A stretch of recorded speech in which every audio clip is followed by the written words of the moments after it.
Hello friends, मु रंजन आपण को स्वागत करुच्ची मो ओडिशा चैनल को। आज सरकार एक सुंदर पदक्षेप नहीं निशा विरोध में दृढ़ कार्यानुष्ठान नापी सरकार अंटा भिड़ी।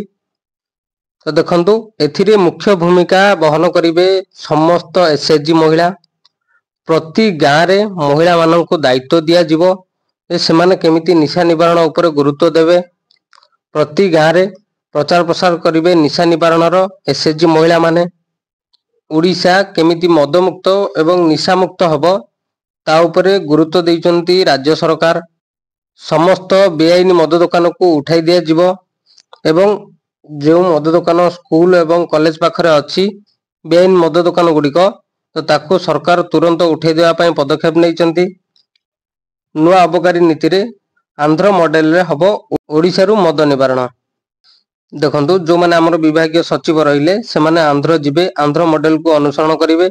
जो को ढांचा रे मद बारण करा होउची तो सेही भली सेठु सिखिबा परे राज्य रे पुणी अप्लाई हबा हमर जे केमिति मद को बंद करि दिया जिवो।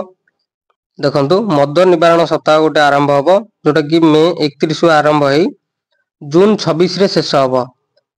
सूचना दैचंती राज्य सरकार जे मे 31 रु आरंभ होई जून 26 रे शेष हबो जोटा कि मद मुक्त कैंपेन एमती वर्ष को 3 थर हम जो मुख्य भूमिका निर्वाह करेंगे एसएचजी महिला माने। प्रति गाँव रे प्रचार करेंगे दासकाठिया एवं घोड़ा नाच माध्यम लोक मानक सचेतन करा जिवो। एइभली देखंतु सरकार नुआ पदक्षेप नहीं जे केमिति लोक माने गाँव रे एवं सहर रे मद ठारू दूरेई रहिबे एवं मदर प्रचार प्रसार कम करा जिवो। राजरास्तार कड़रू बा एनएच साइड रू नेशनल हाईवे हो कि स्टेट हाईवे हो मेन रोड साइड रू मद दुकान दूर को उठे दिया जिवो। जेमती आपण माने जानिथिबे पूर्वरु थरे उठे दिया जाइथिला जेमती 500 मीटर दूर को सेही भली एथर मध्य करा जाई पारे। तेणु करी राज्य सरकार पूरा पूरी फोकस करिसेंती जे 3 वर्ष मध्य रे ओडिसा रे मदर हार कमेइबा पई। देखंतु नूतन अबकारी आईन रे महिला माने एथिरे मुख्य भूमिका निर्वाह करिवे।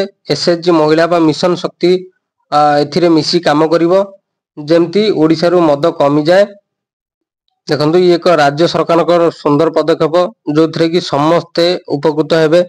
कारण आपण माने जानिचंती जे मद पिया द्वारा केवल निजर क्षति होउनी निज परिवार रो मध्ये आपण क्षति करूचंती। तेणु करी अनुरोध रहिबो जो माने मद पिउचंती माने मद ठारू दूरेई रुहंतु एवं निज परिवार निजर स्वास्थ्य को नजर रखी मदटी को बॉयकॉट करंतु।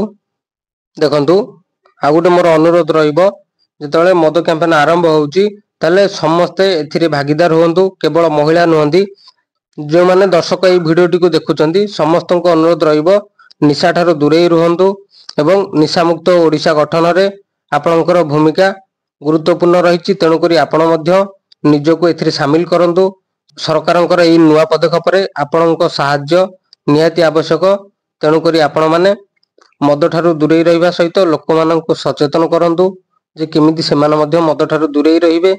सरकारंक सहित आमे समस्त मिसी जदि एई नुआ आईन रे भागीदारी हबा मद निवारण रे समस्त आमे सहयोग करिबा ताले निश्चिंत ओडिशा पुनर्गठन हेबो एवं ओडिशा मद मुक्त हबारे सफल हेबो।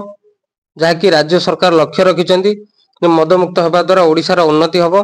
तेणु करी समस्त अनुरोध एई मद मुक्त बा निशा निवारण कैंपेन रे समस्त शामिल हुंतु एवं निज सहित निज अंचलर उन्नति। तो आज वीडियो रे एतिकी जदि वीडियोटी आपको भल लागिछि ताले लाइक शेयर करिवे एवं एई भली इन्फॉर्मेटिव वीडियो पई चैनल टी को सब्सक्राइब करिवे।